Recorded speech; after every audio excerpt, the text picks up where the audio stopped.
Etong cameraman natin ha. Ayan, oh. Eto, hawak-hawak.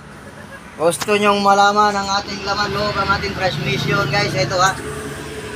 Kapit. Ito, nahagnas. Ang lining, ano? Ayan ha. Tignan natin. Yun ang laman loob ng ating transmission guys. Kakaibahan lang ang ating manual. Ito, kukuha tayo ng manual. Ang manual, ito lang ang laman. Okay? Ayan na. Kung gusto nyong malaman ang inyong transmission, lalo na pag automatic. Ayan. Ito, bubuksan natin ito ha. Ito guys, walang pagalingan, walang personalan, trabaho lang ha.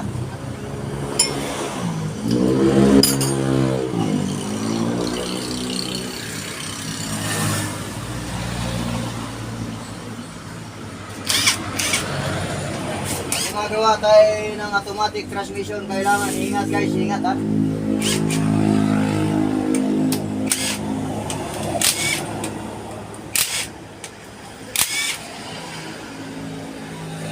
Tutukan mo to, tutukan mo to. Ito ang safety lock natin, ang tinatawag na TCM control. Ito ha. Ayan, ayan ang TCM control na i-shifting sa ating drive. Ayan o. Bakit hindi niya pwedeng itulak? Pag iyan nag-lock ng ating transmission, kung lalo na kung nakalagay sa parking.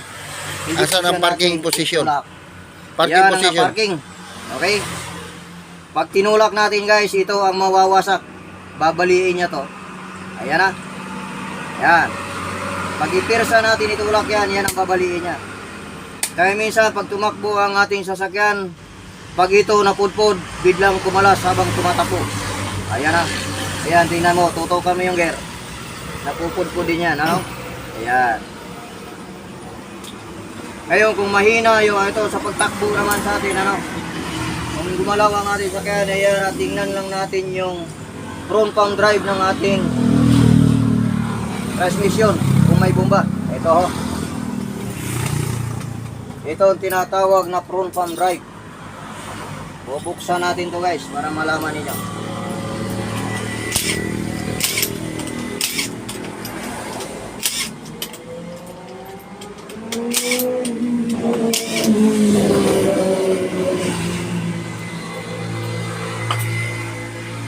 Ayan. Yun ang front pump drive, no? Na-shifting sa ating converter. Ulitin ko lang ha. Converter.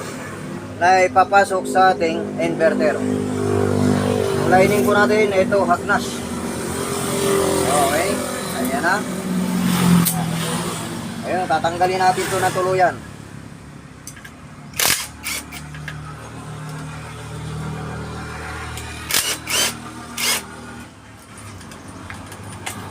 Salamat po tayo, nakashare tayo sa ating ginagawa, no? Kailangan po tayo. Ayaw, cool.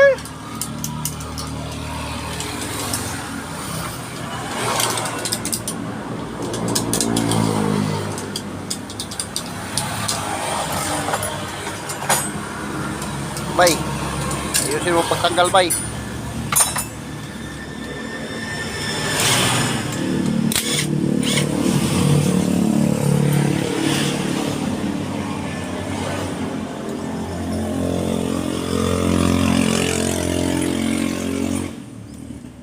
Ganito lang po tayo magkalas ha. Ayan na.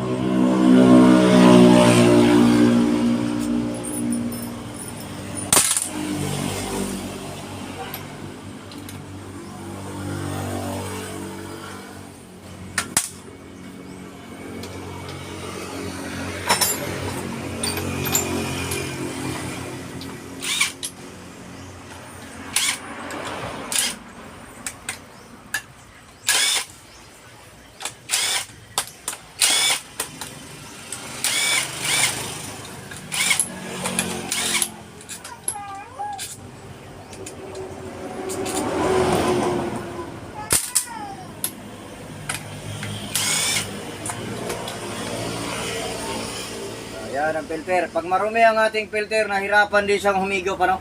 Ayan, yung pakita natin, ha? Ayan, o. Okay.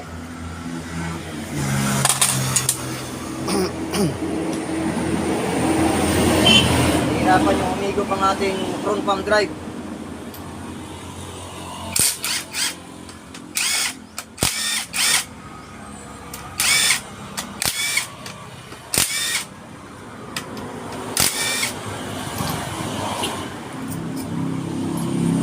So, masarap siyang gamitin, libre tayo sa highway.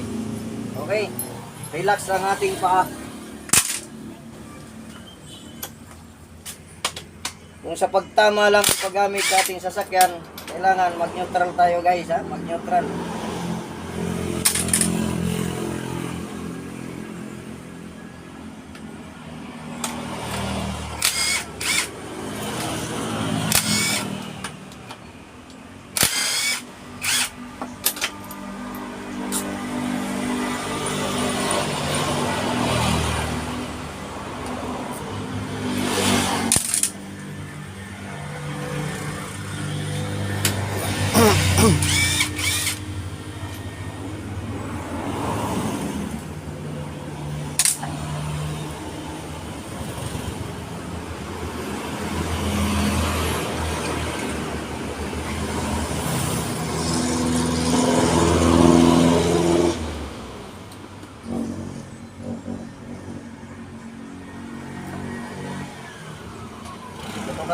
Tutukan mo, ayun o. Yun, ang kable sa ating automatic transmission pag hinapakan, naka-open yan ha. Kaya pag maluwag ang kable natin, hindi niya ho masisifting ang ating repeating kit automatic transmission, minsan walang hatak guys ha. Ayan, yan ang kable o. Para i-open to, ayan, ayan na. Ayan. Ito, tinatawag nito, ito ang inverter. Ayan ha.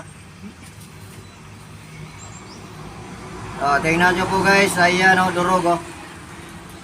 Durog ang ating spring. Ayan ha.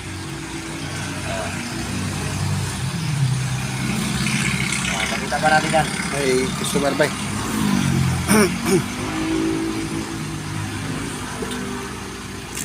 Lumusot ang spring bay. Durog ang spring ha. Mayroon po kayong pakistan sa 24 volts. Mayroon po boss. Magkano po? Ano ba sasakyan po? 6WF1. I-check po natin muna. Dali mo po dito para ma-check natin ano. Ito, Ito, dadalhin yung unit. Apo. Ito, may dumating. Tumayo ka bay. Ito, may dumating yung boss natin. Gusto magpa-scan. Ano ipa-scan nyo boss? 6WF1. 6W6 WF1 inline. F1. Okay, okay. I-check po natin muna. Inline siya eh. Hindi sa CRTI. Simi siya. Kasi bigla siyang humina pero wala siyang isang mga indicator sa panel board. Walang lumalabas. Pero wala siyang check engine. Wala kasi. Naglow power lang. Hindi siya low power kasi umaabot ng 21 RPM niya eh. Yung hatak lang niya. Atak lang. Pag sa rekta okay siya pero pagka nakakuha na siya ng ahon, Nahihirapan po. nahihirapan siya. Parang wala siyang buwelo. O nawawala yung buwelo. Kahit anong gawin ng buwelo mo. Diesel po pa. Diesel. Ayun. I-check po natin, mahirap po mangula. Kaya. Ayun. Unang-una natin yung sagot, mahirap po mangula. Kailangan po i-check natin. Sige. Para malaman po natin kung talagang saan po natin. Kailangan isip by isip. Okay. Sige po. Thank you. Sige po, maraming salamat. Sige po. Sige po. Tuloy. O yan ang Back gusto to- natin. Nagtatanong lang po kung anong magagawa nating tulong guys ha. Ayan. Ingat po kayo boss. Thank you. Tuloy po natin ginagawa. Ayan na, tutok dito, tutok. Ano yan bay? Ito ang automatic rebuild transmission sa guys ha. Anong pangalan niya na parte dyan? Ito ang lining. Itong seat na to, itong seat. Itong panata, ito ang lining, ano? Ayan ha. Tanggalin muna natin ito kasi nagkadurog-durog. Okay. Hindi natin bago magpapabas ha. Kailangan kalatin natin. So, balik tayo dito, balik ha. So, nagkadurog-durog. Okay. Pakita natin po ang lining. Nakita niyo po ang lining. Nakita niyo po ang bago. Ayan na. Nakita niyo po ha. Ayan, wala na. Okay. Kailangan lalo na pag automatic, ingat sa ating cambio. Ayan na. Kailangan mag-neutral pag mahaba ang traffic, guys. Mas matindi ang sira sa manual o automatic. Ang manual, 2 piraso lang, guys, ha. Ayan, 2 piraso lang. Lining, saka pressure plate, saka release bearing. Ito, ang dami. Nakita niyo po yan.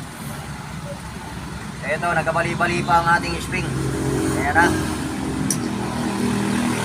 Nakita mo yung cambio natin, magre-release. Ngayon, tatanggalin ako natin ito. Ayan na. Bakit hindi natin pwedeng itulak ang ating sasakyan, lalo na pag automatic?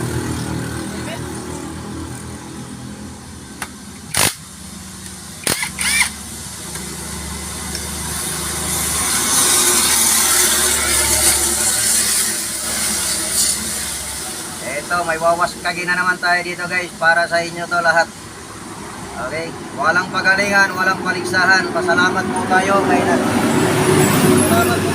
natutunan tayong skill na ipamahagi po natin. Ang gustong matuto, focus, guys, huwag pumikit.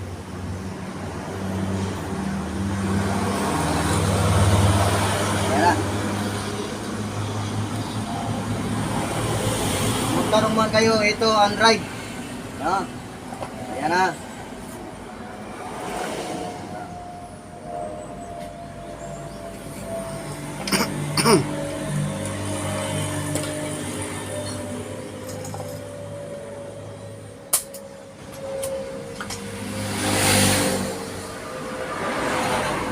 I-check natin yung logger, guys, ha?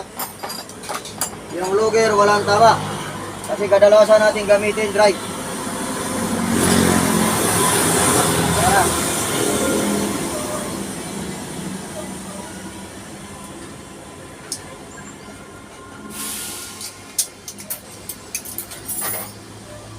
Pagbukas lang tayo ng logger. Ayan na. Walang tama ang ating logger. Kadalasan po natin gagamitin yung drive. Ayan. Yan ang drive. Magnas. Eh, kadalasan ng ating sasakyan kung mahina humatak, lalo na pag automatic. Ito lang po ang unahin. Checkin natin ha. Ulitin ko lang. Buksan nyo lang to 2 fittings pumasok sa ating radiator. Kung mahina ito, i-check natin kung may tama ang ating front pump o ating inverter, ano? Kailangan po alam natin yung laman loob.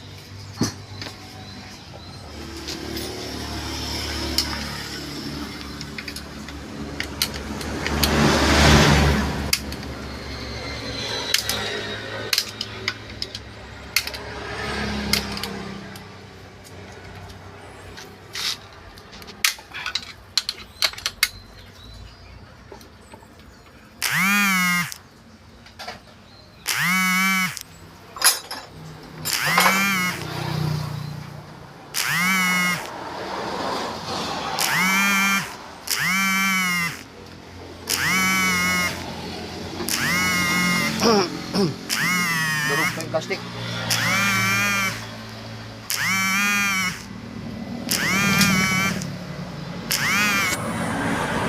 O, puputulin na po namin ang video, ano, guys. So, maraming salamat sa subaybay sa ating video pinakita. Okay?